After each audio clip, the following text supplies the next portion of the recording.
Hi there guys and girls, how's it going? Matthew's here again. Today we're going to be looking at tailoring in a little bit more detail as it currently stands on the Shadowlands beta. Now if you've played as a tailor in the previous expansion or any previous expansion before that, you'll know you are going to be the cloth making king. Now as it currently stands on the beta, the tailoring profession doesn't seem to have really been fleshed out. The core function seems to be there, but I still have a strong suspicion that they're going to add more to this. At least I hope that's the case, as there seems to be very little to do with tailoring as of yet. But let's look at what there is now, and let's see how you could potentially be looking to make some gold with it once the game goes live. So your default stuff, your bandages. Every time tailors get to make bandages. Realistically, this is just an easy way to level. You're going to take your shrouded cloth, which is the equivalent of your Tidesbury linen, and you're going to craft up some bandages, and that's going to get this tailoring bar from 1 probably up to 30, 40 by the time you've done. You're also going to start picking up the leveling gear, very similar to what you would see with either blacksmithing or leatherworking. Of course, you focus on cloth gear, shrouded cloth braces, shrouded cloth sandals, and the whole other bunch of shrouded cloth gear here. Every single item is covered, and it all ranges from between level 50 to level 53 requirements, with an item level of about 100 to 112. One thing to note with tailors is that you get the ability to add these crafter's marks to gear, which will allow you to increase the item level of the crafted gear that you make, making it continuously relevant throughout your leveling experience. So for example, you could create some shrouded cloth mittens. By default, you only need to be level 50 to use them. They're item level 100 and they give reasonable stats for their level. What you could do though is add a crafter's mark 1, which would increase the item level up to 129 but require you to be level 53 to wear it, or even a crafter's mark 2, which requires you to be level 57 and gives an item level of 165. Now these are really good. Item level 165 is on par with level 60 heroic dungeon gear. So if it currently stays the way that it is, using some crafter's mark to boost your own gear that you're able to craft is going to be a really good way to sort of push your way through those first early leveling stages. Not only that, it means that other people are going to want to do the same too. Not every class that wears cloth wants to be a tailor. They may want to have other professions, they may have other reasons for other professions, meaning you've got a great opportunity to sell some of this crafted gear on the auction house. The thread that you need is very cheap, very simple. Currently on the beta you can pick up 20 of these thread for only 5 gold.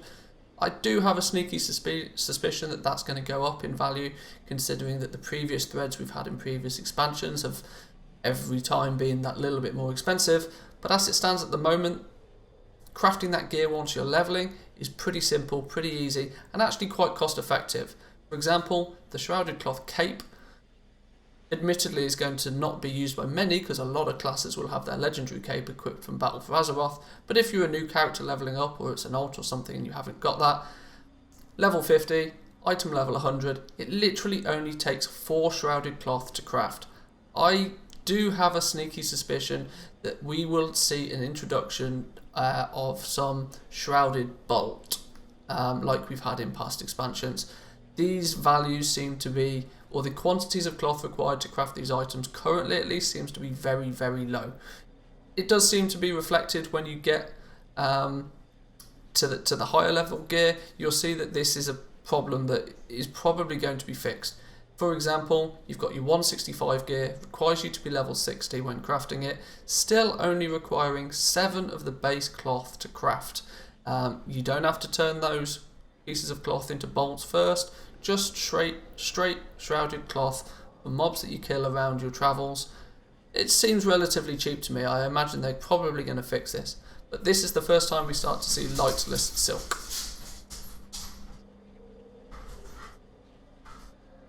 My dogs are going mad, please ignore. This is the first time we start to see Lightless Silk. Lightless Silk is the equivalent of your deep sea satin and is going to be that rare drop cloth. It's going to be more common for tailors to be able to pick it up, presumably. I can't guarantee that as of yet, but certainly through some testing on the beta on classes that don't have tailoring, I have rarely seen this item drop at all. I'm going to play a tailor for a little while. I'm going to go out there and find some good spots to get some cloth to see if the drop rates are increased.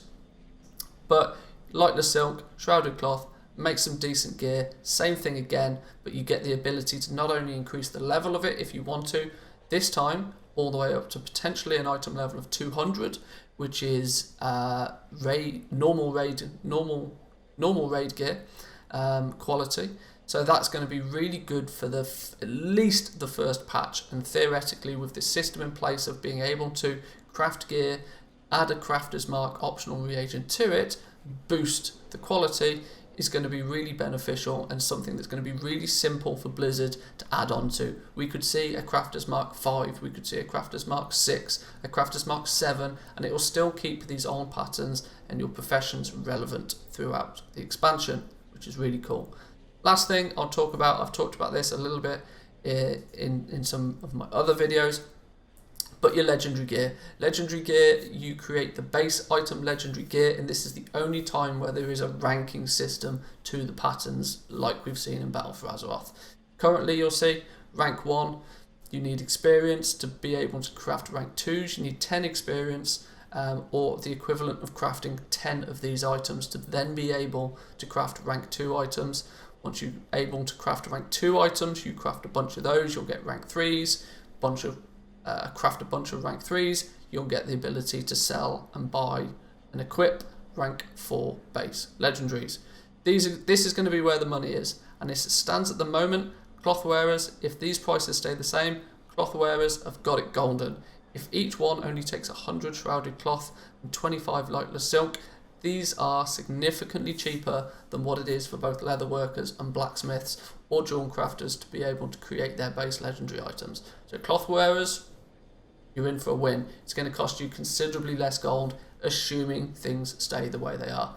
But guys, that's really all I've got for tailoring currently as it stands on the alpha. It doesn't seem to be fleshed out very much. There is one notable exception that people have expected to see with tailoring that isn't there. We've got no new bag. There has been some indications that there are some new bags coming through, but not necessarily the fact that they're going to be part of tailoring. So then guys, I hope you've enjoyed this video. I hope it's helpful for you.